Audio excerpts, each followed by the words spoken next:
I got fired on my 25th day of sobriety, and 10 years ago today, on day 26, I woke up with no hangover, still sober, no job, and a brand new tattoo. My first one. I did not know what I was going to do on day 26. I was 26 days sober. I was barely functioning in the world, not to mention trying to now navigate being unemployed and being let go from a fairly public position.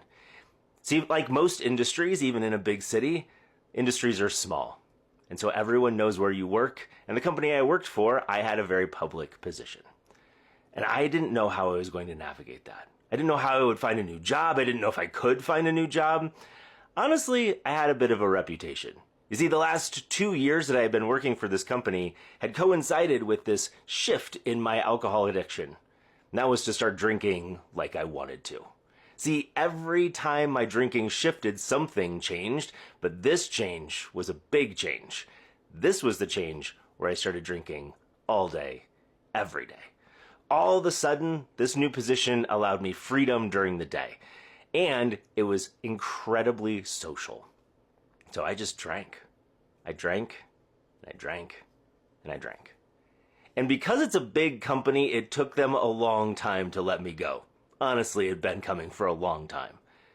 I didn't realize then how much this change in my life, how much this change of my sobriety coincided with getting let go would change the direction of my life. In a similar way that kind of taking the reins off of my drinking had done. I had started to figure out what I wanted in life. Suddenly, I was unencumbered by the thoughts of what I should be, and I started to look at what I wanted. Now, I'm not gonna lie. On day 26, these kinds of thoughts weren't occurring to me. It was a little bit of a panic. So I took some time to figure out what I needed. I started looking for a job. I made some phone calls. I found a place to work that I thought was temporary.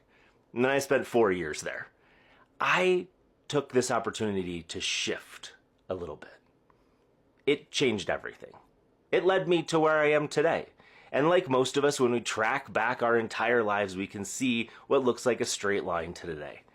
But on day 26, when my first tattoo was healing, and I was scared, and I was just trying not to drink, it didn't feel like an opportunity. It felt like a day pretty loaded up with fear.